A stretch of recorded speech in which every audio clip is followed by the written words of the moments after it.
keep it alive through these lines I write. I keep it live cause I thrive. I might just blow your mind tonight. I'm so hyped, but it's no hype. From this height, it's direct hits on sight. I'm your type, lend me your ears to show you that there's something in me. I'm not giving up, I'm standing right here, holding these days hostage, and I'll make this my year. We turning fear into love, and the love's in the air. I love doing this cause nothing compares, nothing can share that same type of feeling when you feeling and flare. They can't catch it, it's havoc. I rip to a tear, switch a scenario, my stereos, I leave them impaired. Variables start to change and they're all in my range. I just gotta grab it, it's all mathematics. Every step is drastic, I make it fantastic. I'm trying to take your breath away, asthmatic. This is live through the stereo. Go and let it blow, blow through the stereo. I'ma let them know through the stereo. Yo, here we go through the stereo, stereo. This is live through the stereo. Go and let it blow, blow through the stereo. I'ma let them know through the stereo. Yo, here we go through the stereo, stereo. Yeah, just nod your head with it, so explicit and vivid. Every image is intricate, intimate. I put my all into it, no scrimmage and no rules. I'm a pro tool, hear my heartbeat, beat into the vocals. I'm so loco, lost my mind, oh no. It's Ponderoso, dope, so no overdose, cause it's dope, yo. Man, this is house grown, mixed with some milestones. So I let the style flow down like the Dow Jones, bringing it with some foul tones, letting the crowd know we getting loud, so it's eardrum rudiments. Yeah, we bring it rude again. Move, little hooligan. Music for tuning in, full time to the 10. I'm on my clock like I told you. I'm doing this for dreams we pursuing. Hey everybody, welcome back to the Anti-Media Radio. Once again with your host Nick Bernabe here on UCY.TV. Thank you all for tuning in. Glad to be back. Missed you on Monday, but decided to take a day off, not only for Labor Day, but close friend of mine's birthday, so had to take a little bit of a vacation there and had a few other things going on as well. But I'm happy to be back, and I'm happy to announce that we're also joined once again in the studio by our special co-host, Jake Anderson. How you doing tonight, Jake? Good, man. Special. Yeah, feeling good. Just got back from Burning Man. I have dust on my shoes, fresh playa dust. But I'm happy to be back, man. I missed Anti-Media. I'm sure you missed the radio show, man. I know we have a lot of fun out here here in San Diego in the studio, and it's always nice to have you out here. I know you're getting ready to move away for a little while, but then you're going to be back even closer to the studio. Contemplating it. Yeah. So that's cool, man. There's all kinds of stuff going on, but first let me get through some of these announcements here that we have. First off, anyone wanting to join the call tonight, feel free to give us a ring at 718-717-8296. You can chime in on what we're talking about, which is going to be a bunch of crazy off-the-wall news that we always talk about, or we could talk about something that maybe we've overlooked, or maybe something that you want to talk about that we haven't really gone into yet, and that's perfectly fine. So feel free to call us. Once again, it's 718-717-8296. 96. Make sure if you do call to keep your microphone muted and you turn your radio off. Otherwise, it will give us feedback and we'll have to hang up on you. And we don't like hanging up on people. So, yeah. Otherwise, check out our friends Ponder and Excel that provide us the awesome music, intro music for the radio show and the outro music. We are working on one of their new songs to add as our new intro, and so look forward to that coming soon, maybe in a month or so. And that's going to be another awesome independent hip hop song that we really identify with, because it's really music with a message. Once again, Ponder and Excel. Catch us Monday through Friday here on UCY.TV. On Monday and Wednesdays, it's me, Jake, and DB. DB should be joining us a little bit later. He's running late for the show tonight. But on Tuesdays and Thursdays, we have SM Gibson and Shannon, and on Fridays we have Levon with a slightly different twist to the news and a little more of a solutions-oriented, positive show. Of course, we're all over here harping on the government, harping on corporate corruption, that kind of thing. We just hate everything. Yeah, we're I guess we don't see much to be positive about. Every now and then we do, but on Fridays, if you want a little positive twist to things, make sure you catch Levon's show. We just launched Anti-Media UK, so if you have any of your friends that are out in Europe or in the UK, England, Ireland, Scotland, anywhere out there, make sure you follow the Facebook page Anti-Media UK. We have one journalist now in the UK, in England, and we're hoping to add more to the team, and we're hoping to make a social media powerhouse out of this Anti-Media UK page. And I'm happy to say we only launched it several days ago, and it's already got well over 1,000 followers, so it's already resonating with people out there in England. And this is just part of this growth process that we're rolling out here in the coming months. We're going to be doing a lot of new things on the Anti-Media, including local affiliates. We're going to have an Anti-Media in every city and town where you live, hopefully. And if you're listening and you're interested in that, keep that in mind. Maybe you'll be the one that runs the local Anti-Media in your area. You never know. So that's some exciting news that we're working on here as we continue to challenge the corporate media and do our thing in that regard. Also, on Monday, we have a special guest joining us on the show. The same place, same time as you're hearing us tonight, Manar Muawesh from Mint Press News, awesome news outlet. They cover a lot of news in the Middle East, and she's got a wonderful, informative article out today on Mint Press News regarding, the real underlying reasons why these wars are going on over there in Syria with ISIS and Assad and Iraq and all this stuff going on over there. She really breaks it down. It's stuff that we talk about on the show, but she really broke it down in a really understandable, coherent article, and we're going to have her on the show Monday to talk about that. So tonight we're not going to talk too much about ISIS, but we are going to go into the refugee crisis and that kind of thing. And we're also going to have Carrie Wedler, which is our senior editor on the Anti-Media. She'll be joining us either tonight or next Wednesday to talk about an article that she posted today. You can catch that article on the Anti-Media regarding how the U.S. government poisoned a bunch of people, in fact, hundreds of thousands of people. And so there's just so many different things going on right now with us and in the news and all over the world. So just keep an eye on that. We're making some major moves here at the Anti-Media, and we're just trying to make everything, improve our process, improve the quality of our articles, and hopefully improve the quality of the radio show as well. And that's why Jake's going to step in and talk about Burning Man once we get through introducing our other special guest, Manny Aguilar. How you doing tonight, man? Pretty good. Once Vanilla brother over there, Jake, talks about Burning Man, just talk about the refugees. I got a good report on it, stuff like that. But there are a lot of things happening where I'm trying to be in San Diego and LA at the same time, and San Francisco, and just can't happen. People says, you can't be in all three places at the same time? Shit, dude. Are you serious? If I can do that, I'd be a millionaire today, And stuff like that, So, yeah, the Anti-Media show's going good. I think there's only one show that shocked the shit out of me, when, SM Gibson starts talking about Berman Supreme. Shit, dude, I caught myself saying, shit, I'm ready to vote for Donald Trump now. I'm like, what the fuck? Are you serious? Like, what the? But that's another story, But I will say one thing. The FBI knew that that Jay was there. Jake was there at Burning Man, because all of a sudden they're infiltrating to find terrorists in the Burning Man. I said, oh, shit, and Jake went. So you know how that goes and stuff like that. But I'm kind of also really kind of like wondering, that it's kind of sad, because I'm always thinking that there's always good cops out there.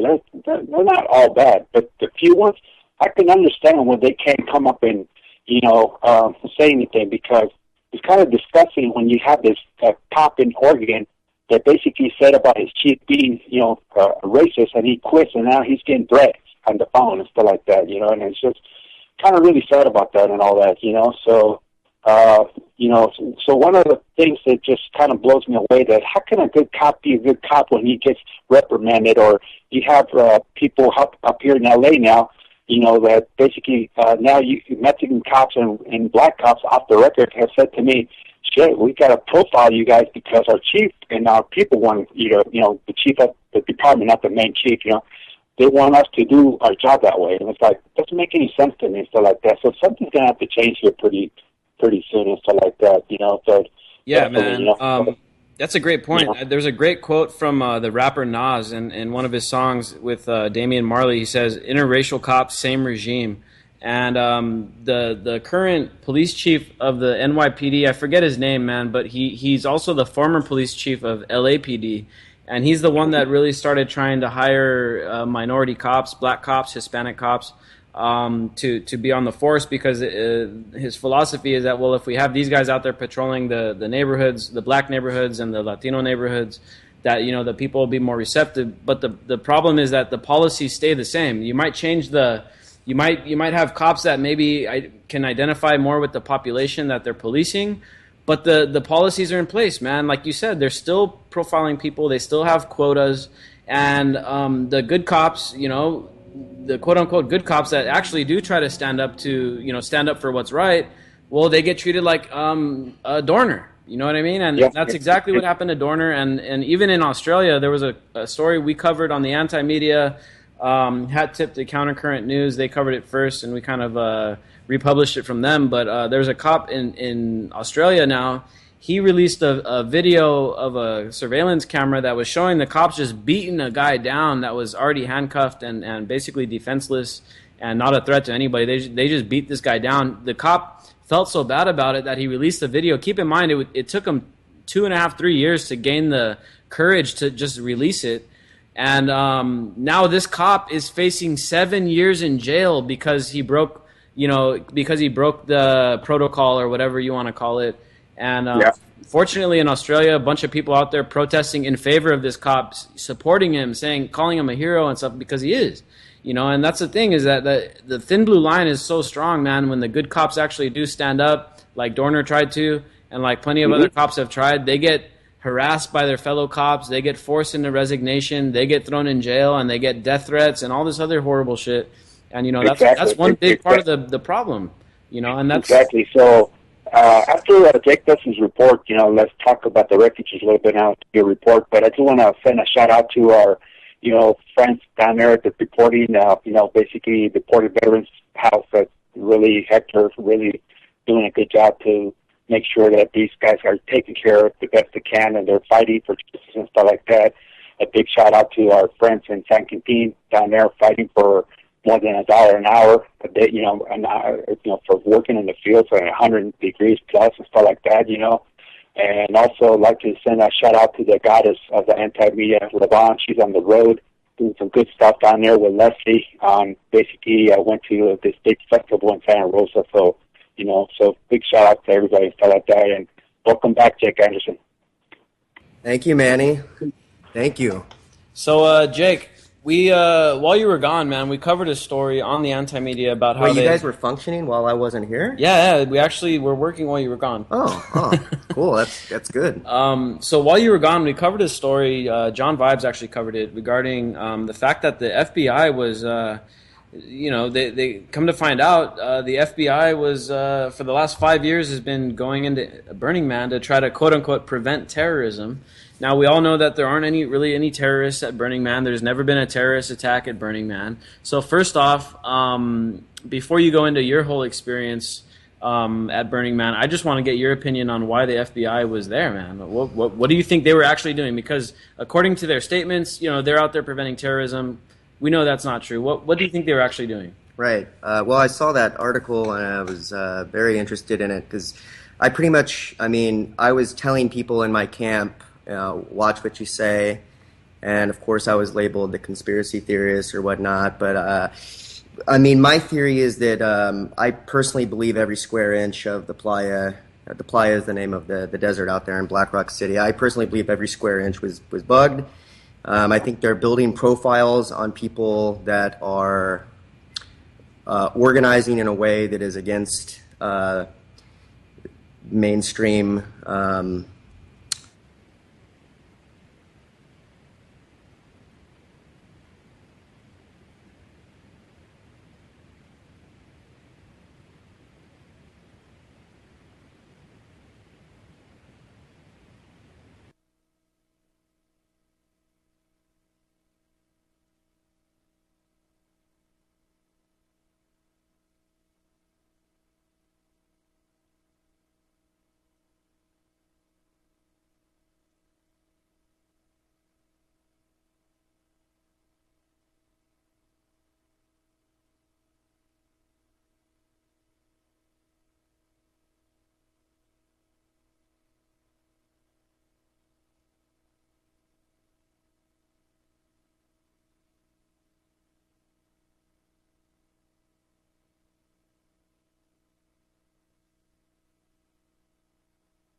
talking to people, and I'm talking about people that aren't in the quote-unquote movement, that aren't people that read the Anti-Meter, listen to our show. I'm talking about people that I meet, young people that I just randomly meet through friends when I'm out, at music concerts and things like that. People are talking about building communities, counter communities that are, more self-sufficient, more off the grid, more autonomous, where they don't have to deal with the drug war and they deal with all this oppressive legislation, things like that. This is an idea it's an idea whose time has come, I think. And I think this is exactly why the FBI is out there, because they know that, the FBI has access to all the analytics. They have access to all the trends. You think Google knows the trends? I mean, the FBI knows the real trends on the internet. They see what people are talking about. They hear the chatter. They know what people are thinking about doing. And so they're out there trying to surveil this thing so that they can create propaganda eventually that can undermine these movements, that can undermine the Burning Man movement. In fact, I read another article that said Burning Man may become a permanent city. I don't know, how factual that was, but I wouldn't doubt it, because there's already people all over the place, including one of our journalists, Cassius, who's been constantly working on building a community of his own for a bunch of people to go to and be free and all that kind of thing.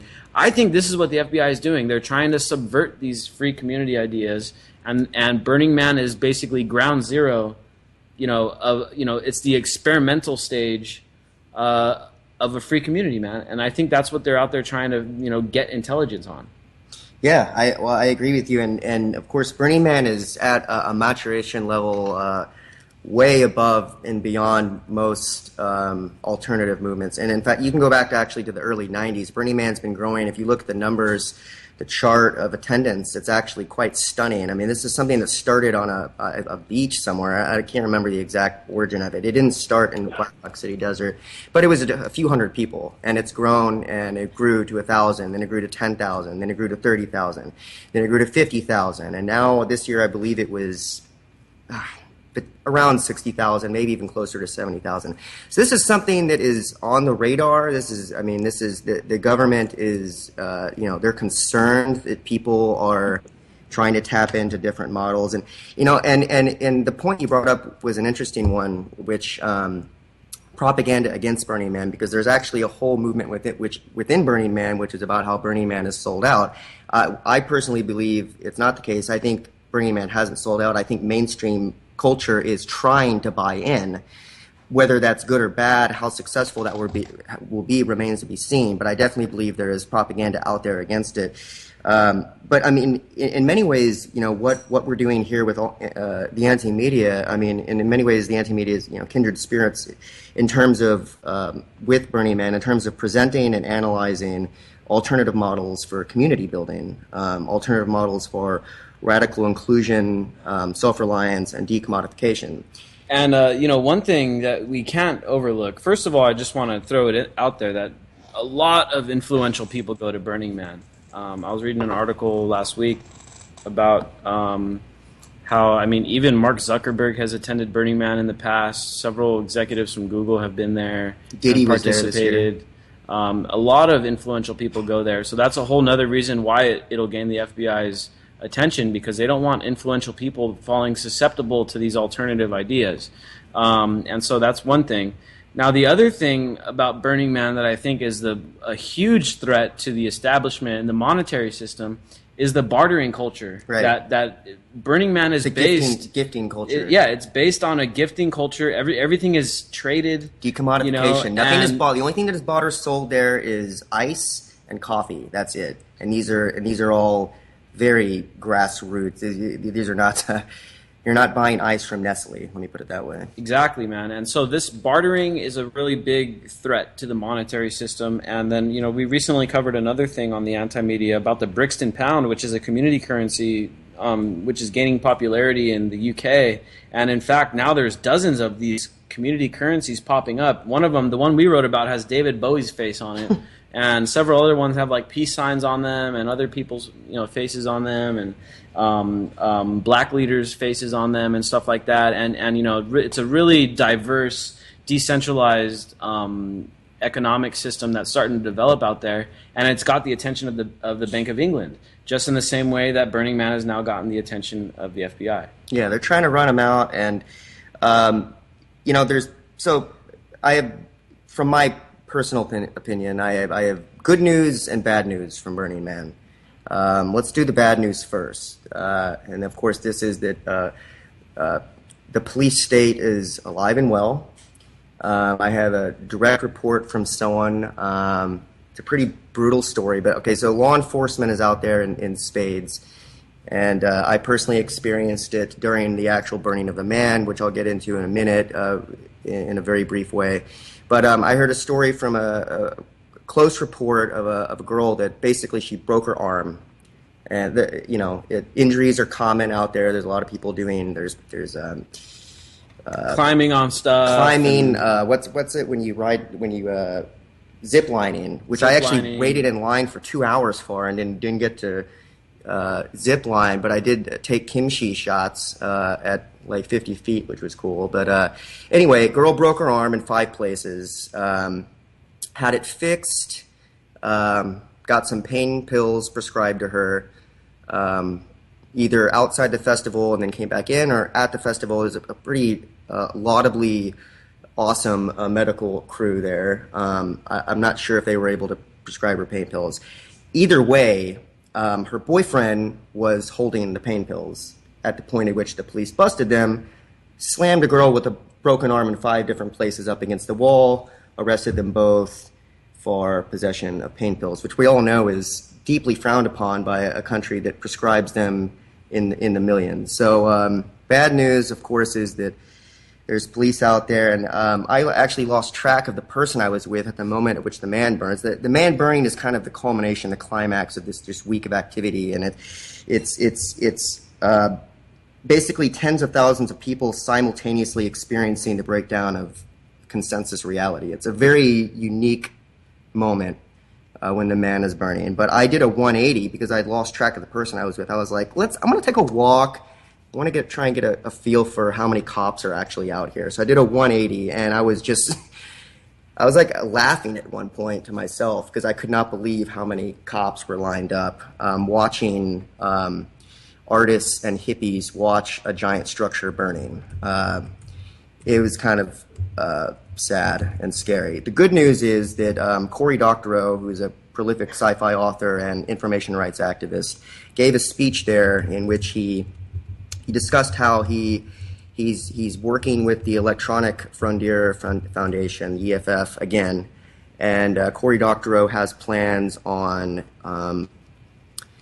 basically trying to bring down the DMCA, which is the Digital Millennium Copyright Act. Yeah, and I know the DMCA, man, they've Getty Images has waged a DMCA against us one time because we accidentally used one of their images. Didn't mean to.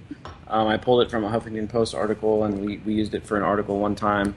And they threatened to sue us because we used their image. And this kind of ties in with the DMCA thing. It's basically a tool used to stifle the spread of information, more or less.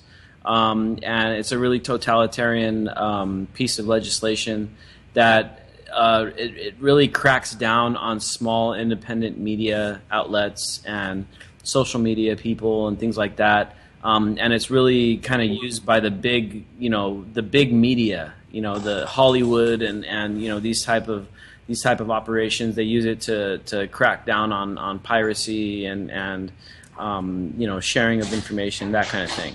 Right, and exactly. It was originally basically proffered to be, in 1992, I believe, to be the savior of Hollywood. It was going to help them protect movies from being pirated. Of course, we know that, it didn't work for the music industry, at least.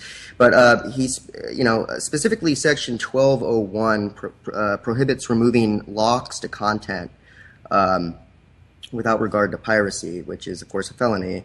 And the problem is that almost no judges have ruled on the DMCA because the DMCA is, they realize what the house of cards they're built on, and they realize that one sound ruling could bring the whole thing down.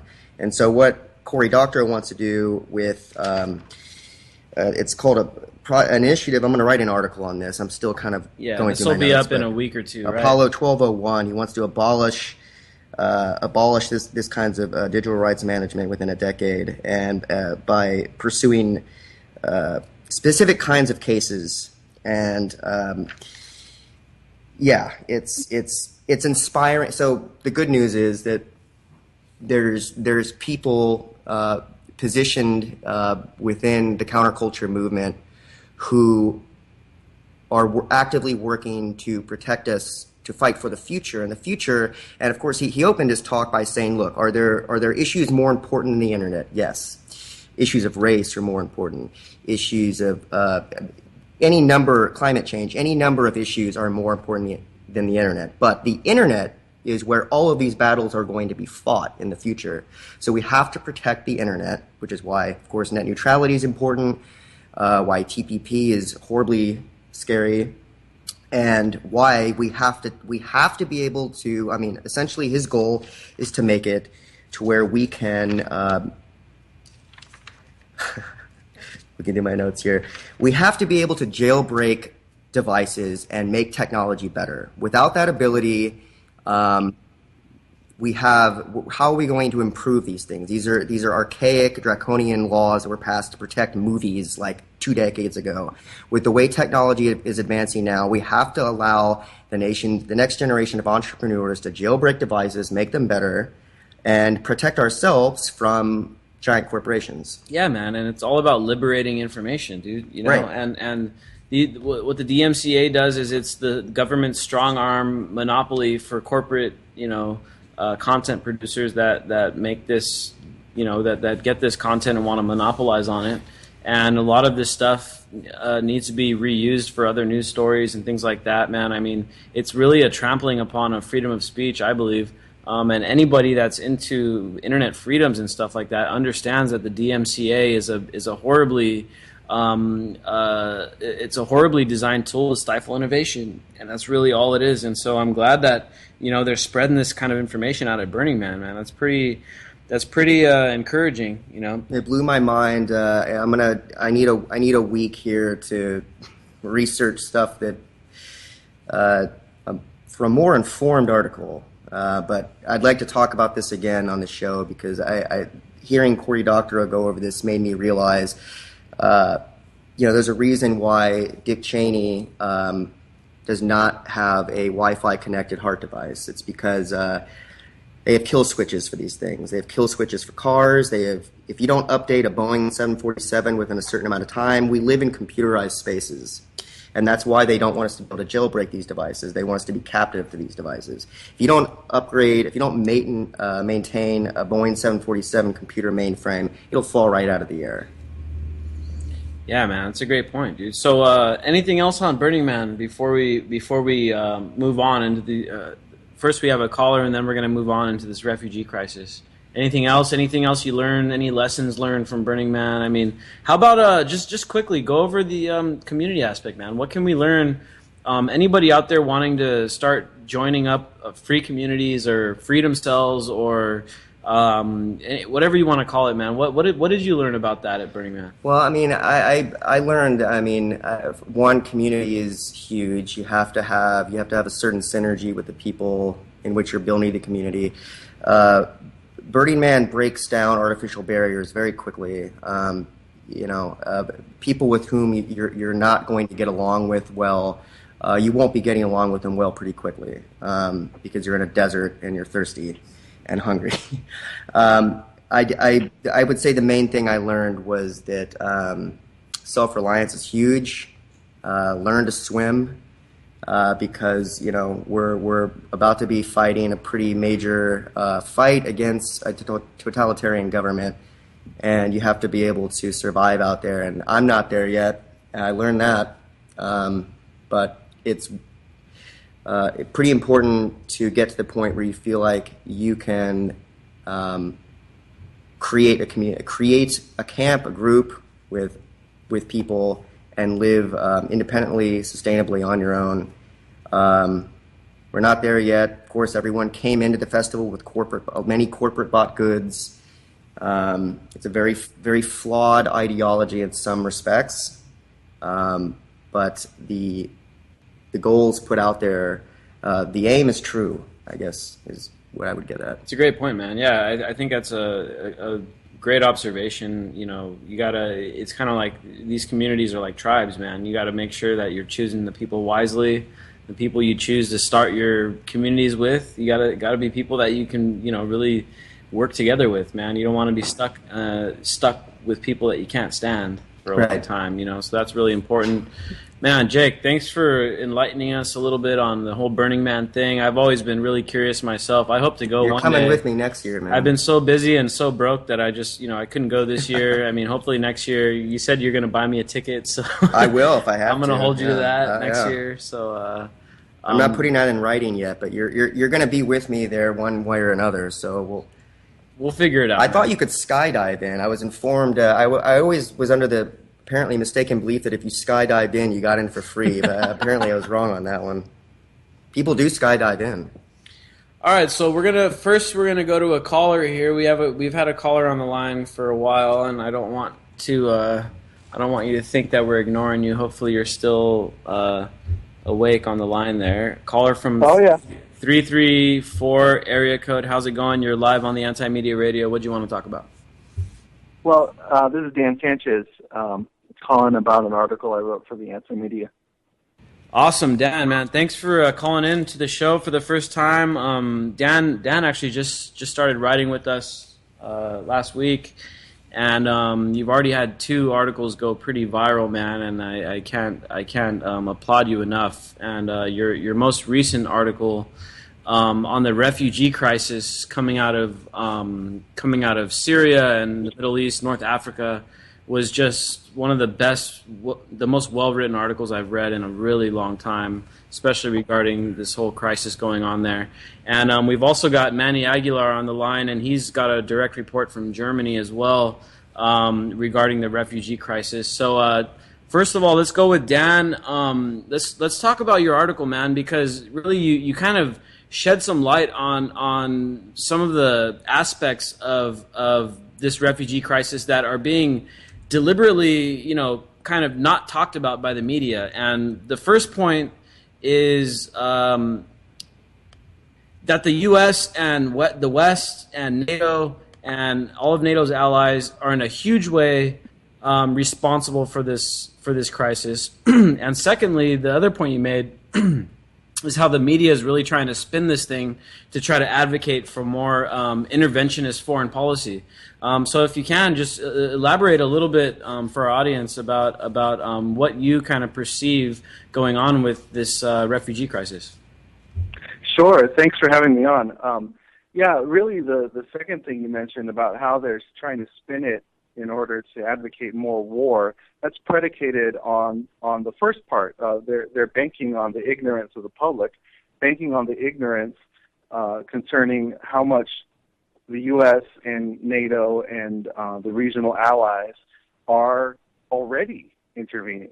So what they want us to believe is that, this refugee boy who horribly drowned in the Mediterranean trying to escape into Europe, that he died because we're not intervening, because we are not doing enough. We need to intervene to overthrow the dictator of Syria, and that's why we have this refugee crisis, because we're not doing enough. And so that's such a bogus angle, right? I mean, this is such a bogus angle that these guys in the media are trying to pull off.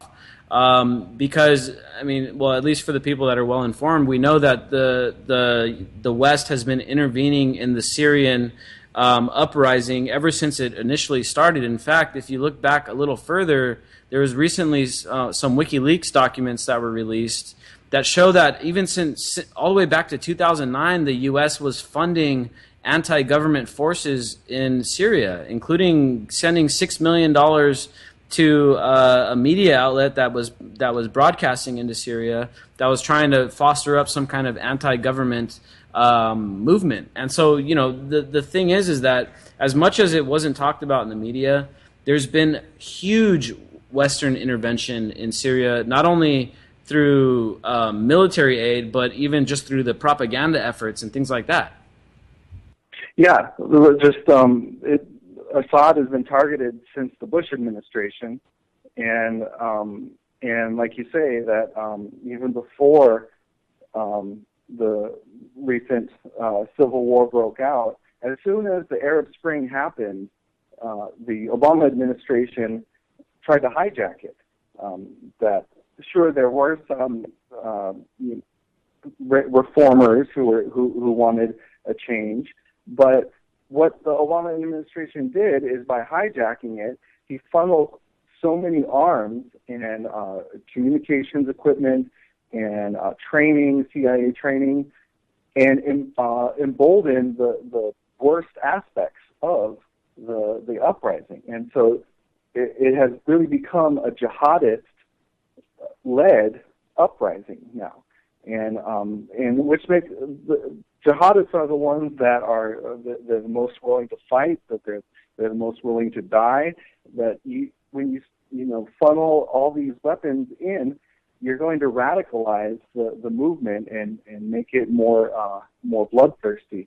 And so, really, from the very beginning, that has been the case. And what's terrible about it is that if Assad actually is overthrown, like they want to do, then the refugee crisis is going to be even worse than it is now, because then there will be zero local resistance to these jihadists, and these are hyper-sectarian Sunni Muslims, and all the religious minorities are on the side of Assad, on the side of the regional government, because they know that it's these head-chopping crazies that will rule the roost if Assad is overthrown. I mean, Assad is a brutal dictator. There's no doubt about that. But just like in Iraq, the question is, well, which is worse? Saddam was a brutal dictator, but overthrowing him created chaos, especially the way that the United States really backed the most sectarian forces on the Shiite side, and that led to the rise of Al-Qaeda in Iraq, which became ISIS, which is now blowing back into Syria. And so the question should never be, is the person you're trying to overthrow a nice guy? The question is, what's going to happen after you overthrow him? Is it going to be even worse? Yeah, exactly, man. And so, the thing about U.S. foreign policy is that it's very selective in the way that it goes about. Because if you look back in 2012, during the whole Arab Spring, uprisings, you see that, places like Qatar and, the United Arab Emirates, they had uprisings as well. And when the government went and cracked down on those uprisings, well, the U.S. pretty much backed them up, and they financed all their weapons, and they supplied the tanks and all the gear to crack down on their populations, and of course Saudi Arabia as well, and they're kind of all wrapped up into the same boat here on this topic. But then, on the other hand, when something goes off in Syria or something goes off in Libya, all of a sudden we're there to spring to the rescue, quote unquote, and we're there to provide a no-fly zone in Libya. We're there to finance the rebels in Syria. I mean, what do you think it is that makes it so that we're on the side of justice supposedly in Syria and Libya, but we're on the side of dictatorships in Qatar, Saudi Arabia, Turkey, and places like that? Well, the thing is, we're on the side of whoever will do our bidding, and I say we very loosely. And the United States empire is on the side of whoever will do its bidding. And so, in the case of certain dictatorships, they're totally already bought and paid for by the regime. They're totally client states already, so they're the ones that the U.S. is going to back. So, like the ones that you listed, and also Egypt. That Egypt, Mubarak was a family friend of Clinton's, and that regime was totally, bought and paid for, billions of dollars of aid, every year by America, and it's just that with the revolution that happened, that things happened too quick, that it wasn't feasible to actually help the Egyptian regime crack down on it. So the U.S. government had to sort of, let it happen, that there was a revolution. But just like very shortly after they had elections and a mildly Islamist government came to power, basically the U.S. countenanced a counter coup. I mean, a coup, a counter revolution, I should say, and it brought back the same basic crew, not Mubarak himself, but the military fascists there in Egypt, brought them back into power, and now there are guys again. There's United States puppets once again, and exactly. That was funded by the Saudis. That counter revolution was funded by the Saudis, so it goes through our other client states as well. Yeah, and for those that aren't aware, man, I mean the Egyptian military is basically the most influential entity in Egypt, right? The Egyptian military maintains private ownership over roughly like 40% of the Egyptian economy. And the one thing many people don't know is that we've basically built 75% of the Egyptian economy with U.S. taxpayer funds. All of their equipment and the billions and billions of dollars we send them. And so, as you mentioned, that revolution came up so quick, and I think there was something like over 10 million people in the streets, and there was nothing really that anyone could do about that. And so they allowed the Muslim Brotherhood to take over, but soon you saw what happened. The Muslim Brotherhood soon, very quickly, got overtaken by a military coup. And then then there was a military junta in place, and sure enough, they held a pseudo-election, and the general of the military became the new president, and that's what we have right now. The prime minister, president, whatever you want to call him, of Egypt is the general of the Egyptian military. And so in the end, the American ally, the Western ally, is now once again, it may not be Mubarak anymore, but now it's once again a U.S. ally, man. And this is a trend that we're seeing, pop off all over the place. And so they tried this experiment over in Libya, where they drummed up all this propaganda against Gaddafi, and they said, "Oh yeah, Gaddafi's this horrible guy. He's killing his people." They didn't bother to mention the fact that Libya previously had the highest standard of living in the entire continent of Africa. The people had the highest per capita income. They had a pretty decent way of living until we went and overthrew the government. Now Libya is a completely failed state, right? And we don't hear about these refugees leaving Libya because that makes our foreign policy look bad. But the fact of the matter is, a bunch of these guys are jumping on boats in Libya too, and they're trying to make their way to Italy. They're trying to make their way to France and Spain, and they're also overturning as well. I mean, it was just these photos of this child washed on the beach, which are horribly heartbreaking photos. This kind of brought a lot of people kind of asking questions about, okay, what's really going on over there? But what isn't talked about is that this refugee crisis isn't just coming out of Syria. In fact, those people were leaving from Turkey because Turkey is cracking down on the Kurds, and now Turkey is bombing the Kurds as well. I mean, this foreign policy is just lighting the entire Middle East on fire, and at the same time, then we got all these people saying, "Oh, well, why don't they just stay in their own countries?" And at the same time, we also have people here in the U.S. that are following Trump, that are having the same kind of reactionary sentiment about, oh, well, why are all these people from South America and Latin America coming up here into the U.S.? What people don't realize is that a lot of those same policies have gone on down in Central America quietly through coups, CIA interventions, and all these other things. Mexican government puppeteering that we do to the Mexican government and all this stuff. We're doing it all over the world, man, and people just don't realize it. And that's why I'm so glad that your article went so viral, and it's still going viral, because this is the information people need to see. They don't need to see this crap on CNN where they're trying to build up more American sentiment to just go and bomb the hell out of these countries. They need to see what's really going on, man. And I'm so glad that you're able to articulate it so well. Dan, is there anything else? Regarding the article or the whole scenario you want to mention? Because after that, we're going right to Manny, and he's got he's got some word from the ground over in Germany from people that are actually helping out with the refugees that are coming in.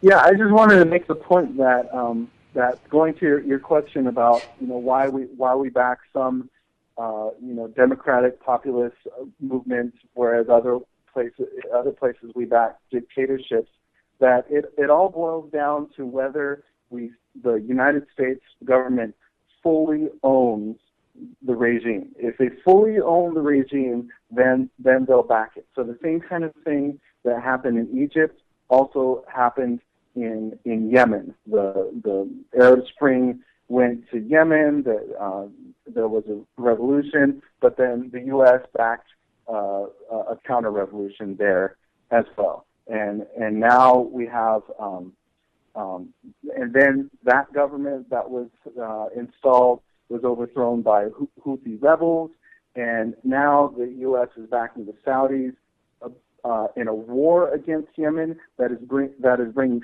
6 million people to the brink of starvation in Yemen, and that is not being covered at all in the media. But the thing is, with the other places, Gaddafi and Assad and Saddam, they are as mild as kittens. They would beg on their knees to come in from the cold with the U.S. administration, but it wasn't enough because they had to be fully owned. As long as they weren't fully owned, as long as Assad was giving any kind of support for Hezbollah to defend themselves against Israel and Lebanon, as long as Gaddafi wasn't doing wasn't completely owned by the administration, then any chance that they got to try to overthrow them, they took that, even if it means doing the same thing that they've been doing ever since Afghanistan in the 80s, when they were sponsoring a jihad that ultimately fed into Al Qaeda and the Taliban in the 80s, just as a cynical way of destabilizing the Soviet Union. They'll do the same thing. They'll fund as many jihadists as they need to in order to overthrow governments that are not completely owned by them. And so that's what they did in Libya. They funded the jihadists in Libya. That became a rat line that was funneling weapons into Syria, where they're funding a jihad there. So it's just empire. It really is, man. Great point, and thanks again for joining us. Now, before you go, is there anywhere else besides the anti-media that people can find your work? Really easy. It's just dansanchez.me. Awesome, man. Well, thanks again for calling in, man, and I'm sure everyone's looking forward to more of your articles, and I just want to thank you again for joining our team, and hope to have you back on the show pretty soon. Peace, man. Oh, it's my pleasure. Talk to you later. Later. All right, man, so we're going to go to Manny, because Manny's got some direct reporting from Germany, I believe, regarding from the people that are having to deal with these refugees that are flowing in because of all this policy that Dan was just talking about. Manny, you want to fill us in a little bit about what you've been hearing? Well, this is what's been happening, basically. Without mentioning names, I got 2 friends from Germany, 2 from Iceland, 1 Brit, 1 from Italy, and, of course, my friends from Greece and stuff like that. And they're out there as a team, got them special permission. We worked it out with somebody that happens to be a cousin of Angela Merkel, which, she runs Germany. So we were able to get them basically passports, through basically humanitarian, and don't ask me, I just use connections to the max, I don't hardly ever use people. So I was very fortunate to know that this millionaire guy said he would transport all the stuff that needed to be flown from the United States to Germany, and he did, at no cost to us. Make sure our people were taken care of, and they're actually down there making sandwiches and feeding people right on the railroads as they're coming in by trains and stuff like that. One of the things that my friend did say, that she was embarrassed being British when she heard the story from my friend, in Greece, how some people in Athens were complaining about that the refugees were ruining their vacation and stuff like that.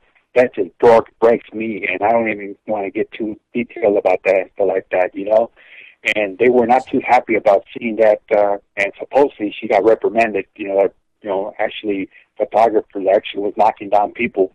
It's almost like she was working for the cops and stuff like that. But my close friend that is basically down there, she's originally from Germany and stuff like that, and she's basically saying that she was in tears because it's basically reminding her back in the Nazi days that her grandparents were telling her the story about how the Nazis were and stuff like that, and she feels like this is what's happening down here and stuff like that. But they also been hearing a lot of comments that they believe that the United States is at fault in a lot of ways. Oh shit, you have to convince me on that one, you know what I mean? And stuff like that. But they're seeing a lot of really sad things and stuff like that, but they're saying that they're also, very proud of what they're doing and making a difference down there for these people, and, basically documenting everything, asking them their names, and most people were basically just telling them their stories and stuff like that. And I actually would love to do a documentary, seriously, But she was on, basically on Skype, and we're really looking at different pictures and stuff like that. Very, very sad, stuff like that. But it's amazing how the cheering was on. That she said she got to see and actually talk to the kids themselves, and how happy they were, basically to be free and stuff like that. But at the same time, very sad that they had to leave the countries because of what's happening and stuff like that. But it's just amazing how there's some good people out there helping, and I'm very happy person that I got this person that donated a lot of money, so that they can buy all these goods in Germany and then bring them in and stuff like that. I also want to thank my friends down there in Egypt. There's some good people and bad people in every country, like I always said. I want to thank her for helping the people down there in Gaza and stuff like that. She's on location. As of next week, she will be back on location again. Just my heart just goes out to Gaza too, because a lot of Palestinian brothers and sisters are getting the same, thing of what's going on with the Syrian refugees and stuff like that. But one of the things that one of my friends from Germany, she says to me that one of the things she doesn't understand, that there's a lot of cops that are helping, out and stuff like that, but the refugees do not trust the cops. They don't want to get near them, even if they're out there in good faith. A lot of them, and a lot of them are not, and stuff like that. She says it's amazing how most of the world does not trust cops. I'm like, wow, so it's just amazing, and it's a very, story, very hard and stuff like that, and so it's just, and she wished that immigration laws would ease up a little bit. But one of the things she did say that she was very proud to have basically talked to people and saying that a lot of people were promised, that they were going to be getting help from these countries, including Canada. I was kind of amazed about that. I didn't think Canada gave a shit, but I guess they do, stuff like that. So it's kind of nice to hear a report right from the people that are right on the ground as we speak, and it's amazing, and it's just, and they consider themselves, international crusaders, but obviously they're activists, but that's okay. They're considered some international crusaders. That works for me too. Whatever, they want to call themselves, that's what they do best, and they're used to doing that and stuff like that, and, kind of nice that they're able to do it, because of sponsorship and stuff like that, so I want to thank you, the people that have put in so that make sure that this team is out there in the ground, because I don't trust the Red Cross. I'm sorry, but shit, if I have to go to the Red Cross, I'm not interested in helping. I'd rather go down there myself and do it if it's necessary. But obviously, in my case, I need to stay here. That's a different story too, stuff like that. So that's the report, basically that came out right out of Germany from my friends and stuff like that. So, Awesome, Manny. Well, hey, man, we really appreciate the reporting, dude, and getting us some information from the ground. We got a story on the anti-media about how 11,000 people in Iceland offered a room in their house to refugees, man, that are coming out of Syria. The government in Iceland initially said that they're only going to take 50 refugees. Keep in mind that there's literally millions of people flowing out of the Middle East right now because of all these wars. And as you said, the U.S., and as Dan really elaborated on earlier, the U.S. is in a huge way responsible. And by default, unfortunately, anyone in the U.S. living here, I don't care if you're a citizen or not, you're paying taxes, whether it's through sales tax or income tax or all these other taxes they have on us. We're all kind of paying into creating this refugee crisis, creating these wars, sustaining the civil war in Syria. It would have been over a long time ago, but we keep flooding it with money and arms to these rebels to keep fighting. We created this. We set the stage for ISIS by taking out Saddam Hussein. And I mean, you name it, dude.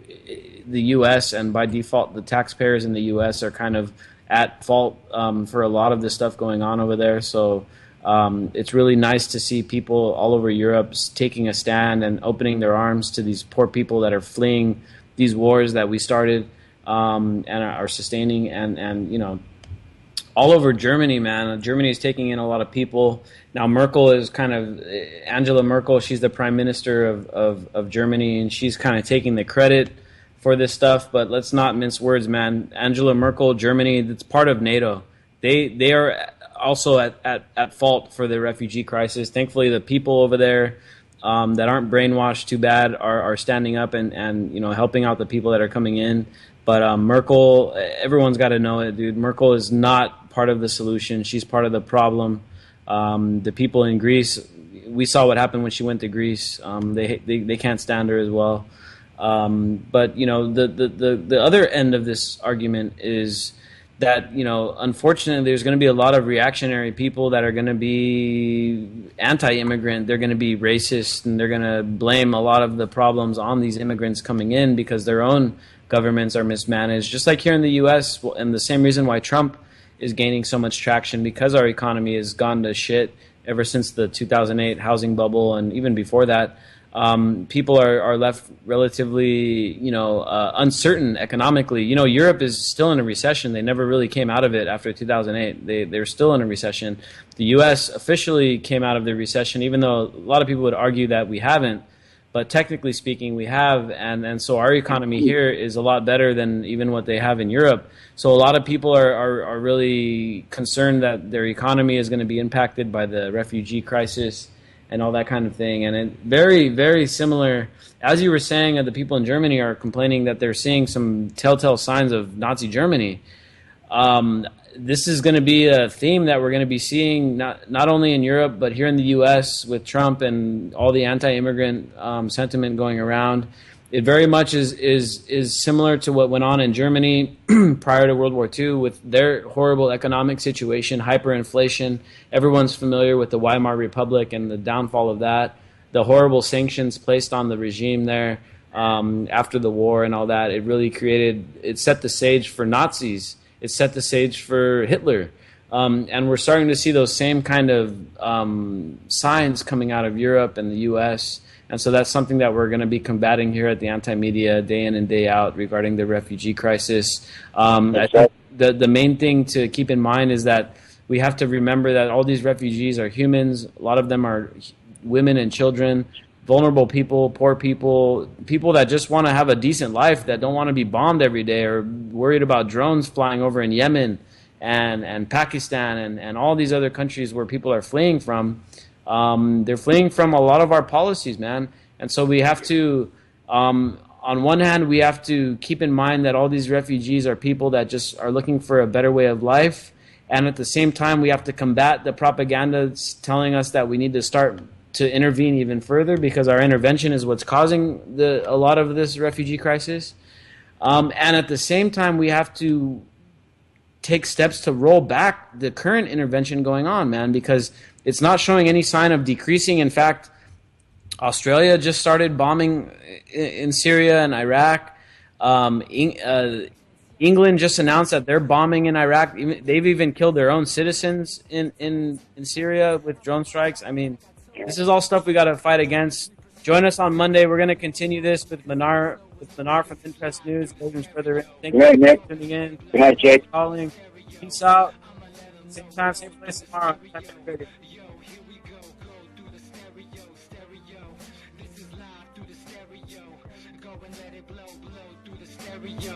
I'ma let them know through the stereo.